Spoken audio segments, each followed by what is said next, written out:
Cinema ഉപേക്ഷിക്കുന്നുവെന്ന് ആവർത്തിച്ച് Tamil super താരവും TVK നേതാവുമായ വിജയ്.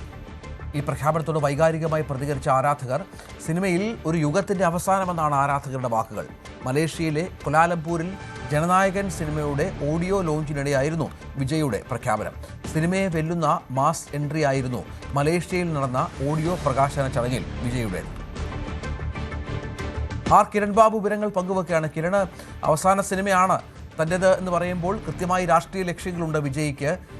ജനനായകൻ ഒരു രാഷ്ട്രീയ പ്രഖ്യാപന സിനിമ കൂടി. എന്തൊക്കെയാണ് തൻ്റെ ലക്ഷ്യങ്ങൾ എന്ന തരത്തിലുള്ള പ്രഖ്യാപനം കൂടി ആയേക്കാം അല്ലേ? രഞ്ജിത്തെ, അങ്ങനെ തന്നെയാണ്. ഒരു സിനിമ എന്ന നിലയ്ക്ക് TVK എന്ന രാഷ്ട്രീയ പാർട്ടിയുടെ ഒരു പ്രചരണായുധം എന്ന നിലയിൽ തന്നെയാണ് തൻ്റെ അവസാന സിനിമ ജനനായകൻ. ജനുവരി 9-നാണ് ജനനായകൻ്റെ റിലീസ്. ജനനായകൻ്റെ ഓഡിയോ ലോഞ്ചാണ് നടന്നത്. അത് മലേഷ്യയിലെ കോലാലംപൂരിൽ വെച്ചായിരുന്നു ഓഡിയോ ലോഞ്ച്. 100,000-ലധികം ആളുകളെ പങ്കെടുപ്പിച്ചുകൊണ്ടുള്ള ഒരു ഓഡിയോ ലോഞ്ചാണ് കോലാലംപൂരിൽ നടത്തിയത്. മലേഷ്യയുടെ ചരിത്രത്തിൽ ഏറ്റവും കൂടുതൽ ആളുകൾ പങ്കെടുത്ത ചടങ്ങ് എന്ന നിലയ്ക്ക് മലേഷ്യൻ ബുക്ക് ഓഫ് റെക്കോർഡ്സിൽ ഇടം പിടിച്ച ഒരു ചടങ്ങ് കൂടിയായിരുന്നു. ലോകത്ത് ശ്രീലങ്ക കഴിഞ്ഞാൽ ഏറ്റവും കൂടുതൽ തമിഴ് വംശജർ അധിവസിക്കുന്ന ഒരു രാജ്യം അത് മലേഷ്യയാണ്. ആ മലേഷ്യയിൽ വെച്ചാണ് ഇത്തരം ചടങ്ങ് നടത്തിയത്. പ്രധാനപ്പെട്ട തമിഴ് സിനിമയുടെ എല്ലാം ലൊക്കേഷനുകളും തമിഴ് സിനിമാ താരങ്ങളുടെയൊക്കെ പ്രധാന കേന്ദ്രവുമാണ്. രജനീകാന്തിൻ്റെതായാലും അജിത്തിൻ്റെതായാലും വിജയുടേതായാലും മുൻ സിനിമകളൊക്കെ ചിത്രീകരിച്ചതും കഥാപശ്ചാത്തലവുമൊക്കെ ഉള്ള കേന്ദ്രം കൂടിയാണ് മലേഷ്യ. അത്രത്തോളം തമിഴ് വംശജർ അവിടെയുണ്ട്. അവർ തമിഴ് സിനിമയെ അത്രത്തോളം സ്നേഹിക്കുന്നുണ്ട്. ഏകദേശം തമിഴ്നാട്ടിലെ അത്രത്തോളം തന്നെ തിയേറ്ററുകളിൽ പ്രദർശനവും ഒക്കെ നടക്കുന്ന ഒരു സ്ഥലം കൂടിയാണ് മലേഷ്യ. അങ്ങനെ ഒരു സ്ഥലത്ത് വെച്ചാണ് ഈ ഓഡിയോ ലോഞ്ച് നടന്നത്. ഓഡിയോ ലോഞ്ച് എന്ന് പറയുന്നത് കേവലം ഒരു ഓഡിയോ ലോഞ്ച് ആയിരുന്നില്ല, അതൊരു വമ്പൻ വിജയുടെ ഒരു വമ്പൻ പ്രകടനം. ഈ സിനിമയിലൊക്കെ പറയുന്ന പോലെ മാസ് എൻട്രി എന്നൊക്കെ പറയുന്നത് പോലെ തന്നെയായിരുന്നു.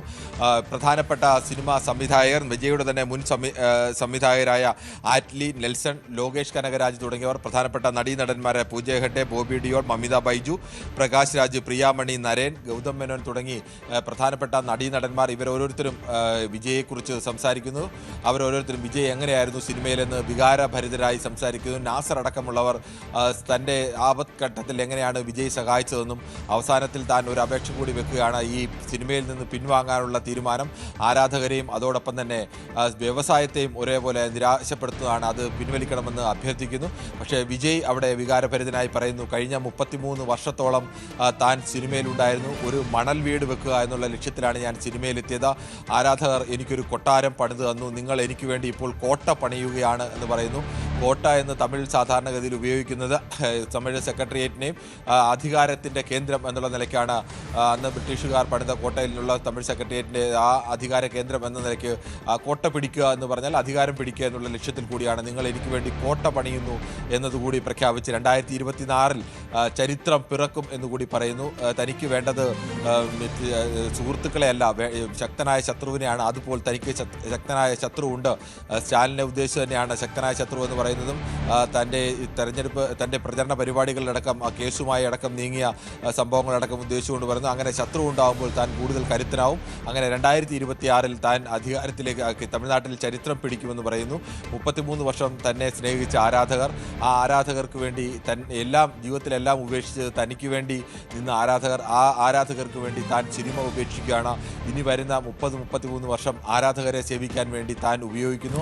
അതാണ് തൻ്റെ തീരുമാനം എന്നുകൂടി പറയുന്നു. തൻ്റെ ഒരു രാഷ്ട്രീയ പ്രഖ്യാപനമായിരുന്നു. ഇതൊരു സിനിമയുടെ ഓഡിയോ ലോഞ്ച് എന്നത് ഒരു പേരിന് ഒരു ചടങ്ങ് മാത്രമായിരുന്നു. അതിനപ്പുറത്തേക്ക് ഇത് ആരാധകരെ ആകെ ത്രസിപ്പിക്കുന്ന തൻ്റെ രാഷ്ട്രീയ പ്രഖ്യാപനത്തിനുള്ള ഒരു വേദിയായി കൂടി എടുക്കുകയായിരുന്നു. തമിഴ്നാട്ടിൽ ഇങ്ങനെ ഒരു ചടങ്ങ് സംഘടിപ്പിച്ചാൽ ഉണ്ടാകാവുന്ന ചില അപകടങ്ങളുമൊക്കെ അല്ലെങ്കിൽ ആസൂത്രിതമായ ചില പ്രശ്നങ്ങളൊക്കെ ഉണ്ടാകാം എന്നുള്ള ഭയം ഒക്കെ വിജയിക്കുണ്ട്. അല്ലെങ്കിൽ അത് വിജയിപ്പിക്കുന്നതിൽ ഉണ്ടാകാവുന്ന ആൾക്കൂട്ടത്തിൻ്റെ ബഹളത്തിൽ ഏതെങ്കിലും തരത്തിലുള്ള തിരക്ക് മൂലം ഉണ്ടാകുന്ന അപകടങ്ങളെക്കുറിച്ചുള്ള ഭയമുണ്ട്. അതെല്ലാം ഒഴിവാക്കാൻ വേണ്ടിയാണ് മലേഷ്യ തന്നെ തിരഞ്ഞെടുത്തത്.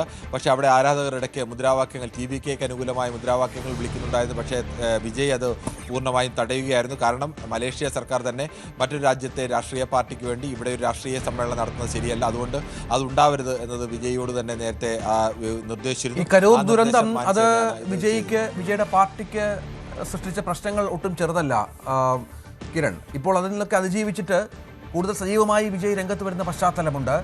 വലിയ പ്രതീക്ഷകളുണ്ട്. ഒപ്പം MGRൻ്റെ ചരിത്രം ആവർത്തിക്കുമെന്നൊക്കെ പറയുമ്പോൾ ഭരണം പിടിക്കുക, അല്ലാതെ വോട്ടെണ്ണമോ സീറ്റെണ്ണമോ അല്ല, ഭരണത്തിലേക്ക് എത്തുക എന്നുള്ള വിജയുടെ മോഹത്തിന് തമിഴ്നാട് പൊളിറ്റിക്സുമായി ബന്ധപ്പെട്ട് ഇപ്പോൾ സാഹചര്യത്തിൽ ഒരു പ്രതീക്ഷയ്ക്ക് വകയുണ്ടോ?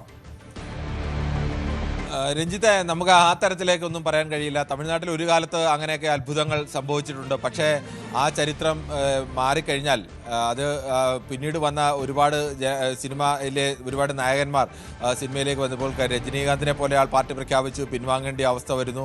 കമലഹാസനെ പോലെ ഒരാൾ പാർട്ടി പ്രഖ്യാപിച്ചിട്ട് കാര്യമായിട്ടൊന്നും ചെയ്യാൻ കഴിഞ്ഞില്ല.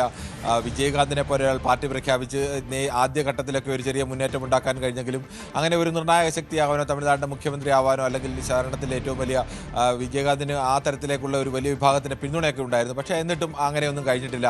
ഇതെല്ലാം ഒരു MGRൻ്റെ ഘട്ടത്തിന് ശേഷം പിന്നീട് വന്ന പ്രധാനപ്പെട്ട നടന്മാരൊക്കെയും ഈ തരത്തിൽ ശിവാജി ഗണേശൻ അടക്കമുള്ളവർ ഏത് നടനെ നോക്കിയാലും അവരെല്ലാവരും പരാജയം.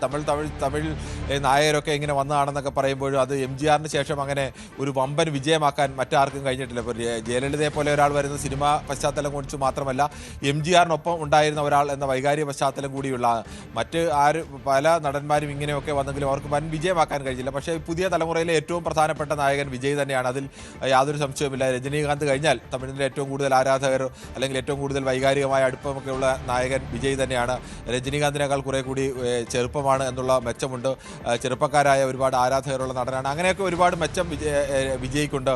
തമിഴ്നാട്ടിൽ എവിടെ പോയാലും ആരാധകരെ കൂട്ടാം. പക്ഷേ ഇതെല്ലാം വോട്ടാക്കി മാറ്റുക എന്ന് പറയുന്നത് ഒരു രാഷ്ട്രീയ പ്രസ്ഥാനത്തിന് മറ്റ് പല ഘടകങ്ങൾ ചേരണം. അത്തരം അനുയായികൾ കൂടെ ഉണ്ടാവണം. രണ്ടാം നിര ലീഡർഷിപ്പ് വേണം. പക്ഷേ ആ കാര്യത്തിലൊന്നും ഇപ്പോഴും വിജയ്ക്ക് അങ്ങനെ ഒരു ലീഡർഷിപ്പിൻ്റെ രണ്ടാം നിര ലീഡർഷിപ്പിൽ അങ്ങനെ ഒരു കരുത്തരായ ആളുകൾ വളരെ കുറവാണ് എന്നുള്ളതൊക്കെ പ്രധാനപ്പെട്ട വീഴ്ചയായി നിൽക്കുകയാണ്. തീർച്ചയായും അതാണ് സാഹചര്യം. ഏതായാലും വിജയ് തമിഴ് രാഷ്ട്രീയത്തിൽ തന്റെ വരവ് വ്യക്തമായി അറിയിക്കുന്നു, സിനിമ അവസാനിപ്പിക്കുന്നു, രാഷ്ട്രീയത്തിലേക്ക് പൂർണ്ണമായും കടക്കുന്നു.